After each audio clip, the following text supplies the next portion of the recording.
Welcome to this episode of the Building Texas Show. Today, I'm excited to be in Lubbock, Texas, talking to Mayor Mark McBrayer. Lubbock is a panhandle town that has Texas Tech University, famously, was on game day this last season, brings in a lot of attention. But I've been watching Lubbock for the last decade really redefine itself. And Lubbock is not necessarily the same as Texas Tech, but they go together really well. And I'm excited to learn how Lubbock is really defining itself out there in the panhandle.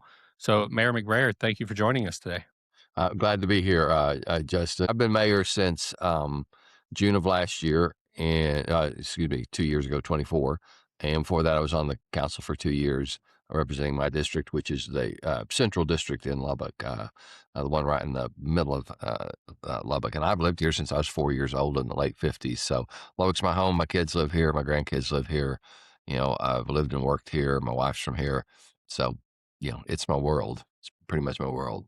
Well, and that's been a common theme in towns and cities across West Texas is there's a large loyalty to it's your hometown and you're building the future.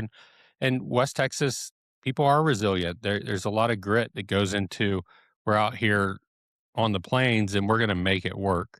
And I always appreciate that Well, I think the culture. reason is, here in Lubbock, the wind blows so hard, you got to put down some pretty solid roots to keep from being blown on to the next county or state. And so we've learned to kind of plant ourselves pretty strongly where we are. And I kid about that, but in some ways it's true. If you make a commitment to Lubbock to get through some of the difficulties and tough things, people say, oh, well, you don't have this, that, or the other, or, it's flat and where are the trees and all that kind of stuff. Once you kind of get past that and you put some roots down here, you realize what an incredibly wonderful community it is, a vibrant community, a lot going on, a lot of diversity in our community here as well. It's a lively town. It's a young town. Of all the cities in Texas, major cities in Texas, we're probably the youngest one. And so, I love it. I love the spirit. I love the attitude of Lubbock people. So beyond Texas Tech University, which is famously there in Lubbock, what is Lubbock doing today? What's Lubbock known for? Well, we've always said that Lubbock kind of stands on three pillars, or we have three legs to our stool. Of course, Texas Tech and education more broadly is one of them, because Tech isn't the only institution here. We have a branch of Wayland Baptist University here. We have South Plains College here. We have Lubbock Christian University here. So there's a lot of educational opportunities here in Lubbock. We, of course, also have the medical school here, the law school on top of Texas Tech University. So Lubbock education is a real force in Lubbock. The other thing, and the long-term thing, I think is the reason we're here, even before tech, was agriculture. And people realized you could grow stuff here on this flat plains that we are on. The altitude is about 3,300 feet. We have great weather here, and we have good summers, and it was very good for growing cotton. So, a lot of this was built on the cotton industry, and it's still a very strong part of who we are here. And but we've got a lot of the crops that we grow. We grow grapes, some of the best grapes in Texas. Almost any wine you have from Texas is going to have some West Texas grapes in it from around Lubbock. Cotton, sunflowers, you got corn, maize, a lot of things like that grow well around here. And so agriculture's the oldest one, then education, and then the other thing is medical.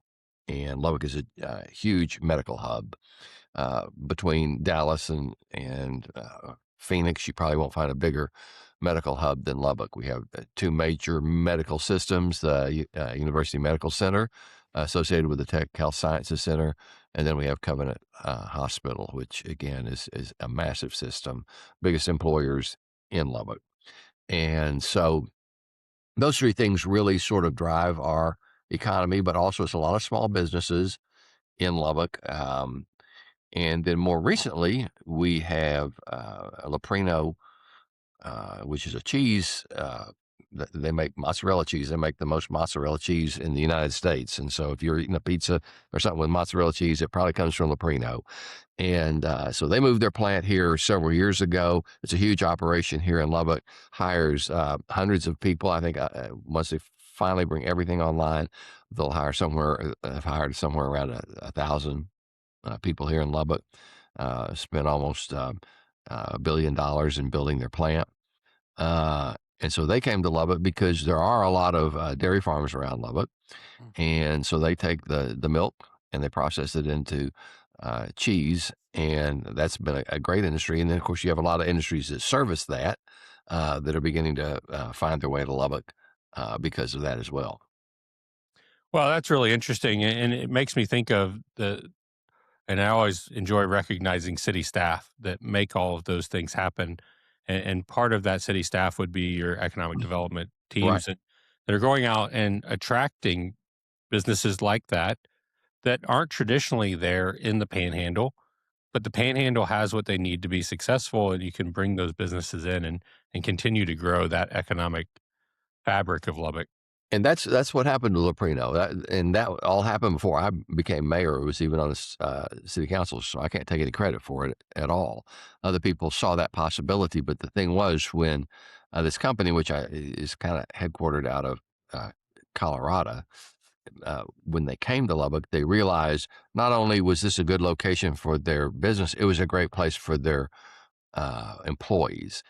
Their values and the values of Lubbock really lined up well. Lubbock is, I think our culture here is that we are a very friendly, neighborly town. We're hardworking people, and we have strong values rooted in our family life, our respect for one another. I mean, you won't find a better place in Texas where people really care about one another, respect one another. You have a neighborly atmosphere, and if you're going to move here and have employees here and raise families here, you find Lubbock to be a very welcoming atmosphere for that. Another thing we've got going for us, and I think a lot of people appreciate it, is we have a very low cost of living here in Lubbock. And of all the major cities in Texas, we have an extremely low cost of living. So you can come here, buy a home for your family, and your budget is not attacked right and left by high taxes and a lot of other things you'll find in some other cities. So lots of opportunities here. Well, and Lubbock is not far from Amarillo, but far enough from Amarillo to where uh, you're the big city in your county, and you're in the proper area around Lubbock. We're about 2 hours south of Amarillo and about 2 hours north of Midland-Odessa. So Okay. that's kind of where we're situated at the bottom of the Panhandle is where I tell people. Everybody knows what the Panhandle on Texas is, so we're kind of at the bottom of that. And what does that do for collaboration? Because if you think you're right in the middle of Midland, Odessa, and Amarillo, y- do you partner with those larger cities as well? And where do you see that relationship? Yeah, I think all of us in West Texas realize that we have to hang together. We have to stick together and support one another. It's easy to be forgotten out here in West Texas because of the population centers of Dallas, Fort Worth, Houston, San Antonio, Austin, all located on I-35 or to the east of it. So we kind of have to hang together here and root for each other. And because what's good for one is good for the other. Lubbock does draw a lot of people from Midland, Odessa, and Amarillo to us because for medical, they come here for medical. They come here for education. They come here to shop. So we are the largest city in the region, and we have a very steady growth rate here, and it's picking up. I think again because people are beginning to discover us, and so I think our growth pattern for the future is really strong. We're the preeminent city in West Texas, in as we like to say, in this time zone in West Texas. You got El Paso way over there in the far west in its own time zone, and but as far as West Texas, west of the I-35, we really are the preeminent city. And growth isn't always a popular word in Texas, but it is a reality of Texas today, particularly in the triangle. And that's the Mhm. traditional triangle: Houston, Dallas, Austin, San Antonio, however you look at that. But I see West Texas as a real burgeoning opportunity for entrepreneurs, for business owners, trades people that want to go out and build their own company. I'm hearing more and more that cities like Lubbock are a great place to be because there's a demand. Yes, and I don't mind having people call us a second-tier city, if that's what they wanna, call us, or a third-tier city. I don't mind that appellation. If what you want is the big city and the high taxes and the congestion and being in your car for hours a day, you're getting to work and getting home from work and never, being dead tired when you get home and not having time to be with your family, um, and the congestion and sometimes the negative politics that goes with all that.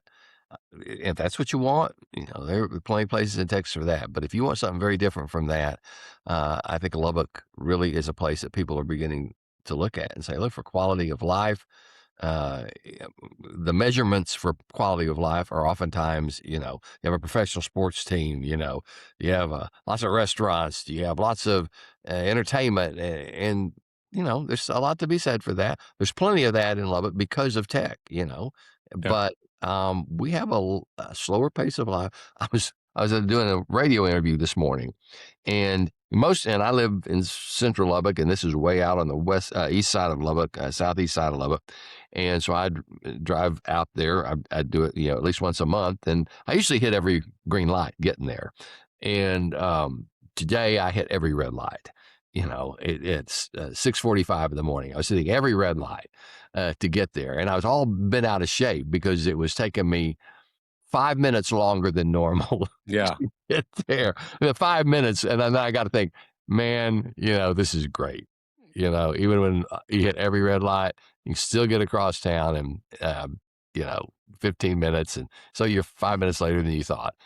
It's different here, and some people are beginning to look at different things, value different things, and if what you value is a good environment, hard work, strong values, good opportunities for education, for entertainment, low cost of living. Lubbock is a place to look. Well, with that conversation, though, the follow up is the concern, particularly by people that have lived in a city or a region for a long time, is water and Yeah. infrastructure. But I understand that Lubbock's well ahead of that, which isn't surprising considering Midland-Odessa, Amarillo, all of the West Texas cities seem to have prioritized water long before water was a conversation at the rest of the state. Yes, because without water, we wouldn't be here. I always like to quote a lot of times when I make speeches. A fellow who came out here in the I think 1860s or 70s, and he was surveying the area, for the state, and he came up here and he described it as a vast, like a vast, limitless ocean that where it has no inhabitants and no one will ever inhabit it. That was his description of where Lubbock is. And of course, now we're a city approaching 300,000 people here. And largely that's because they found water. Right. We're not a desert. There was water underneath us. But that's not an inexhaustible supply of water. It's very necessary for agriculture. But as cities, we've had to find other ways to develop water resources out here. And Lubbock, a long time ago, again, before I became mayor, established a 100-year water plan. And we always look, and it's a moving plan. We look 100 years out into the future, say, where do we think we're going to be? What are we going to need? A year ago this month, I signed a contract. We bought a huge 185 acre tract of land within the city limits. Well, actually, we brought it into the city limits, but it's just on the southeast part of our city. In a canyon. We have a canyon that runs through Lubbock. It's a shallow canyon, but it's a canyon. And we have 6 lakes in it at the moment. They're small lakes. They're more, we don't use them for water, but they do catch our runoff, and we do pump our treated water into them. So they're constant level. So they're recreational and beautification. But this lake that we're building is a large lake, and it will provide about a third of our water supply for Lubbock. And so we will be creating our own water that we put into that canyon to fill up that lake. And as the city grows, we have more water to put into it. So it is truly an inexhaustible supply of water. Interesting thing about Leprino, I mentioned them, why they were such a good a fit for Lubbock. I mean, Lubbock was good for them. They were good for Lubbock because if you think about how you make cheese, you take milk, you take the water out of it, and the solid is what makes cheese. What do they do with that water? Well, Leprino treats that water, and they sell it to us at a lower cost than we can get it up out of the ground. And that water goes into our lake system as well. That will keep our lake filled. We have an aqueduct coming from up north that provides the bulk of our water at the moment. We have another lake we built about 40 miles from here that is the other big leg on our water supply. But this will be a third big leg on our water supply, and so we're well situated to have our water needs met way out into the future. Well, and I appreciate the foresight of those teams that build that. So do I. Because, and I really want to distinguish that there's multiple types of water in Texas that serve municipalities. And I imagine you pipeline water in and you have water locally, and you need both solutions to meet your need. Right. Yeah. The water we pump down from it actually serves Lubbock and 10 other cities. It's called CRMWA, Canadian River Lake Meredith Water Authority. And there's huge water fields up north of here to the northeast of Amarillo that serves Amarillo, Lubbock, and like I said, several other cities. So that's a big part of it. Then our other surface lake, that we have down near Post, about 40 miles from here, serves it. And then this lake that we're building, which should be online in 2032, will also supply water. But this is surface water that we actually produce. If we treat it, we treat our effluent to stream quality, put it in our canyon, it fills up the lake. Also, any storm water that we have, rain or whatever, it is diverted into our canyon. It will also be used to fill the lake. Leprino puts their water into it after they treat it. That keeps the lake. So it's a constant level lake. You go to Austin and these lakes dry up and the docks are just sort of hanging there. That'll never happen with this one. It's a constant level lake. It's also going to be a recreational gym for Lubbock once it's built. It's going to be a beautiful lake. Well, we've talked a lot about water and infrastructure, but that takes me to the planning that happens in a city. And a lot of people will say, oh, well, the mayor's in charge. The mayor makes all the decisions. The mayor makes all the money.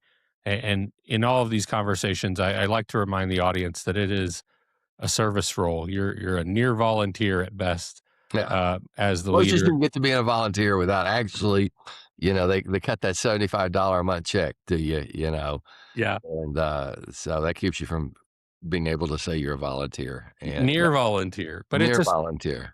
but you're doing it out of service. And Yes. I've seen that in your career. I've seen it in you talking in other places publicly. But you're there to serve the people of Lubbock. And in doing that, part of that is the forward-looking plan that goes into Lubbock. Water is one component. But what else is Lubbock thinking about in their planning cycles? And you've hit a real nail on the head. I stepped into this role, but there are people day in and day out before I ever got here who think about Lubbock and plan about things for Lubbock every day. We have wonderful staff here, staff who love Lubbock. Lubbock is a great place to work. The city of Lubbock is a great place to work, and I tell people that. And so we have a city manager who's very focused on water and just knows that like the back of his hand. And he's focused on the day-to-day. I'm sort of out there in the community hearing from people, sort of the antenna that's listening. He's focused, kind of his head down on the desk, what do we need to be doing? And I try to kind of keep him aware of what people are thinking, what they're focused on, what our priorities need to be. Of course, the council does that role too, as well. But so, I think Lubbock is the main thing we try to do is we know we're going to grow. If we did nothing, we'd probably still grow.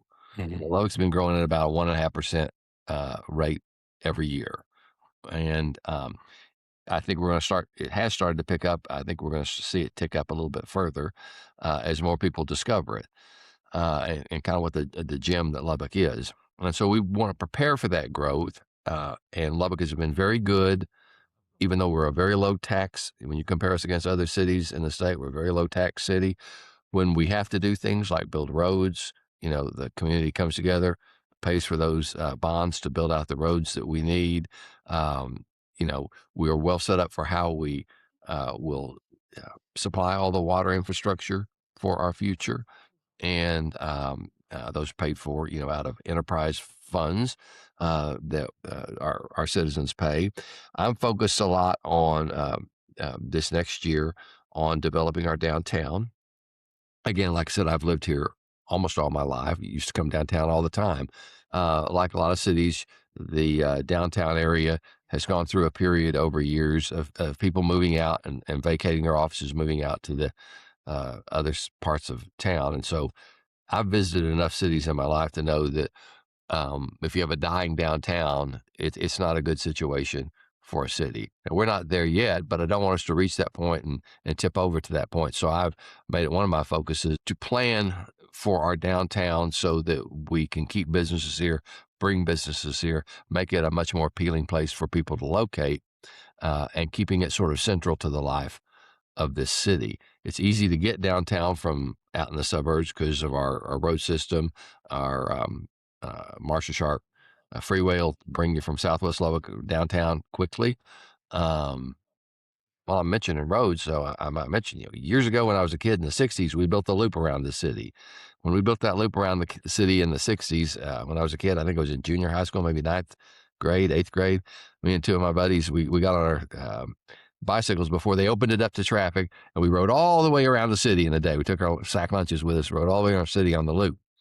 And that loop is on the south side of town now, is about where 70th Street is. Well, now we're building another loop. Lubbock's going to have another loop around it, an outer loop. And that loop is going out along 130th Street. So it's another 60 blocks out now. And that's how far the city has grown out there in my lifetime. And so the citizens have been very good about that. But you want to keep your core of your city healthy. And that's one of my goals, is to keep it healthy. And we're starting to see development downtown. But one of the projects I'm working on is our Civic Center. And we worked with our legislators this past session to get statutory authority to collect sales tax money from hotels. We were the only city that got it. And I think we may be the last city to ever get it. The governor didn't even sign the bill. He didn't want to, because we actually get money that would otherwise go to the state's coffers. It turns around and comes to Lubbock, so that we can use it to enlarge our Civic Center into something more fitting for bringing in conventions and trade shows and making it more appealing to that. We lose a number of them because we don't have a large enough floor space for a lot of what they want. So that was one of my goals, is, mayors before me, they've looked at plans, they've drawn up plans, and nothing ever happened. And I said, okay, I'm tired of this. I looked at those 3 plans over on my shelf. I go, we're not doing another plan. We're building now. We're going to do this. So we went to the legislature, got that, and it helped that Dustin Burrows is the Speaker of the House, one of our representatives. He helped that, but our other representatives worked really hard. Our senator, we got that passed. We're working on that plan right now to come up with it and get it started as soon as we can. That'll be sort of a key to developing other things downtown. We have a wonderful, incredible, world-class symphony hall, concert facility, the Buddy Holly Hall, that people will tell us who travel all around the world, all around the country, is one of the finest facilities they've ever been in. 2,200 people. It's amazing. And we want to continue to build on what we've got downtown. It's great for your city to have a resource like that, a facility that 2,200 people can come into. You can do conventions, you can attract other site selectors, businesses. Mm-hmm. But how do you attract that talent that's in Lubbock today, whether it's high school or university? How do you keep them in Lubbock? How do you get them excited about Lubbock? Yeah, and that used to be everybody wanted to leave Lubbock, And Mac Davis has a very famous song, happiness is Lubbock, Texas in my rearview mirror. But of course, he ends his song by saying, happiness is Lubbock getting dearer and dearer. And of course, and when I die, I want to be buried in Lubbock, Texas. And of course, he is. He's out in our cemetery. Lubbock is like a string, kind of gets tied around you. And you can go out so far, and at some point in your life, you go, it's a pretty good place. A lot of people find their way back to Lubbock. What we're interested in is people who come to tech. We're finding more and more of them saying, yeah, I'm going to stay in Lubbock. I like it. I like the opportunities there. I like the feel of the town. I tell people we are the friendliest city in all of Texas, maybe in all of the United States. I'll tell you speaking of the Buddy Holly Hall, Les Mis did their show here a year and a half ago or so. And so they invited me to come backstage and see everything, how they set that show up. I walked backstage with them, and the director of the show while I was here in Lubbock stopped me and he said, I'm going to ask you a question. He says, what is it about your city? He said, we do over 100 shows. We've been all over this country. This is absolutely the friendliest city we have ever been in. From the Uber driver to the stage people who work with us to the restaurant people, everybody is so friendly. And I say, I don't know what it is. Maybe it's in the water. We are indeed a friendly town.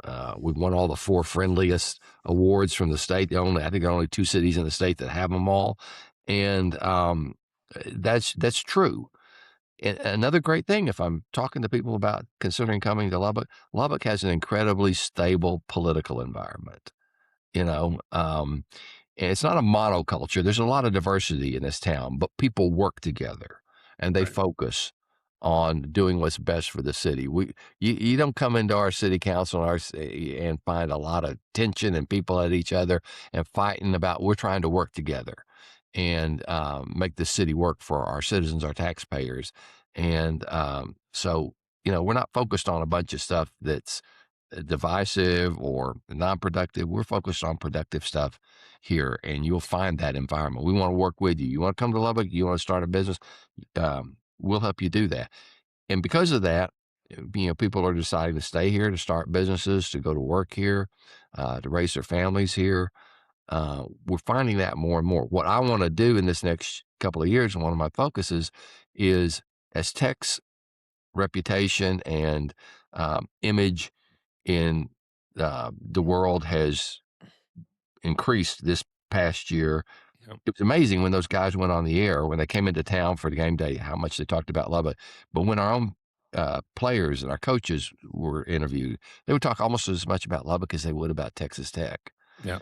And I loved hearing that because people are beginning to sense it's not just a university located in a city. There's a synergy between those two things. And I want to work on that. We've got a new chancellor here. That's one of my goals for this year, is to work closer with Texas Tech on how Lubbock can be the kind of hub that will provide even more attractive opportunities for their graduates to come out and work and stay here in Lubbock. There's some areas of AI I would like us to look at that I think Lubbock would be well suited for trying to become a hub for development in. I got back from a trip to Israel a couple of months ago, and that's what they do. They have different cities focused on different areas of AI, and they become hubs for that. And they focus on that. I thought, what could we do like that in Lubbock?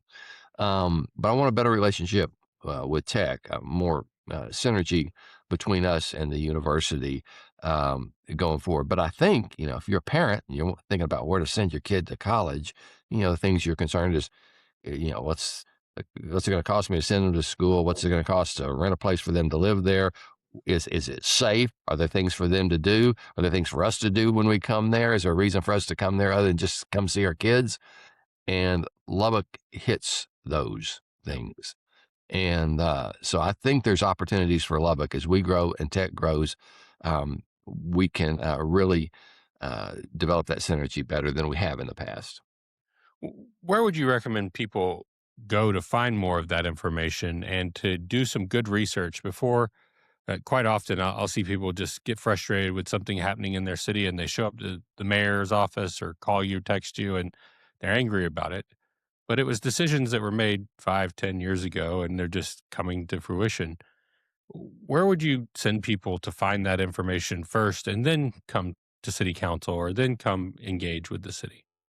If you're looking at locating a business here in Lubbock, then we always say start with the Lubbock Economic Development Association. They've got all the information you would need to help you make that decision. They can help you find the location that's right for you. They can tell you what's all available. If people who come here, they have different energy needs, they have different water needs.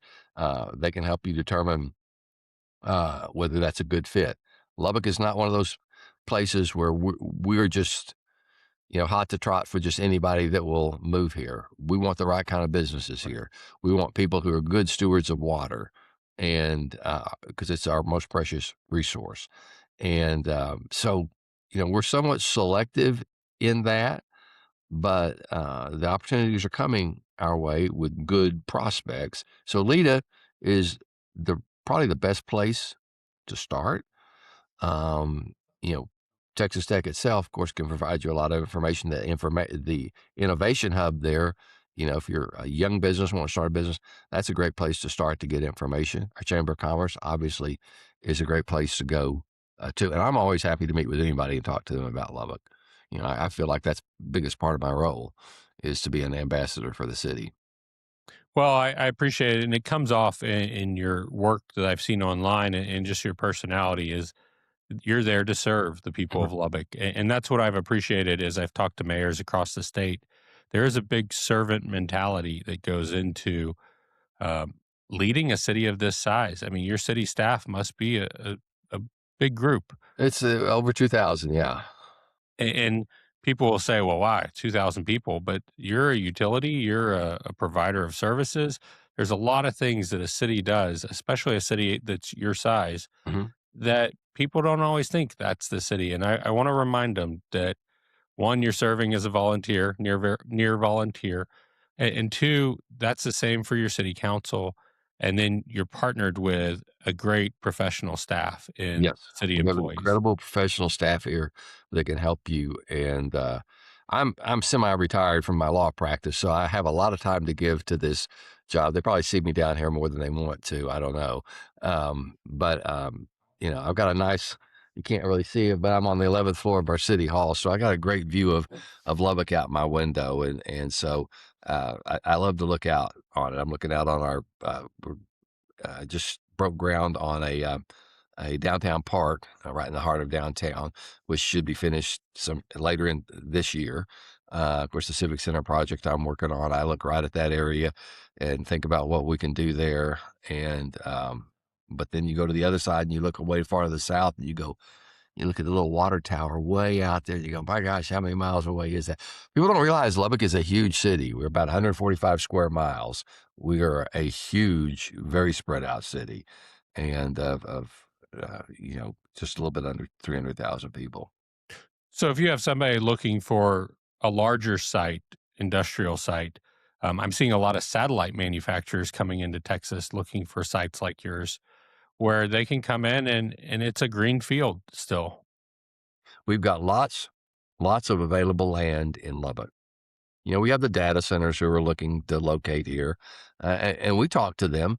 We're looking for the right ones, the right Right. fit, and they're different kinds and have different uses, especially of water. And so we're kind of careful about that. But there are other businesses as well that have made plans to move here or are moving here, and that's beginning to pick up. But if you need land, I'm not going to say it's dirt cheap, but you price it out with someplace else in Texas, that's a good deal. So I so appreciate the time, and we've gone a little bit longer than I anticipated, but that is because there's so much happening in Lubbock.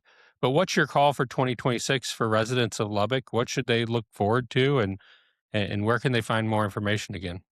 yeah, my goals, assuming I get reelected in May, and I don't know, today's the first day to file, so I'll run down there with my application and my $100 check and file and ask, has anybody else thrown their hat in the ring yet? I Yep. don't know. I haven't heard of anybody yet that's going to do that, but that's fine. I always welcome that. I love people having a choice. Right. That's why I ran for mayor, just give people a choice. But for this year ahead is to establish a better relationship with Texas Tech, because I think we're really connected at the hip more than sometimes we even realize. We don't live in separate worlds. Our worlds will grow together. To continue working on downtown, uh, to work on public safety is one of my big keys. I think everybody's concerned about that. Our crime rates, came down last year like they did almost every place. Most cities, I think, in the United States experienced a drop in their crime rates. Lubbock did too, but I want to continue to drive that down further. I want Lubbock to be a safe place for people, and so public safety and putting more patrol on our streets is one of my goals for the year ahead as well. So those are my main keys. Well, Mayor McBrayer, thank you so much for the time today, for everything that you're Certainly. doing in Lubbock, and I'm excited to get up to Lubbock and see it continuing to boom. Give me a call when And you do. I'd enjoy that. I'll look forward to coming up there and seeing all of this work come to fruition because it is a beautiful city. And when you come, bring that guitar I with will. you. Music is the heart and soul of Lubbock. You know, Yep. we are the, Austin likes to claim it, we are really the musical capital. They cannot claim Buddy Holly. They can't, the founder of rock and roll in America. They can't claim Mac Davis. Some of the greatest artists, Flatland Cavalry, other people have come out of Lubbock. Lubbock has a great music environment. So bring that guitar. You can play. Lubbock on Everything is a favorite album of mine, and Terry Allen reminds everyone that Yes. Lubbock is here and proud. Well, thank you so much for the time today. I appreciate everything you're doing, and I look forward to visiting in the near future. Thank you. Thank you for joining us at the Building Texas Show. We're excited to share stories from across the state, covering the future of work and what Texas is going to look like over the next 50 years. Please like and subscribe on YouTube.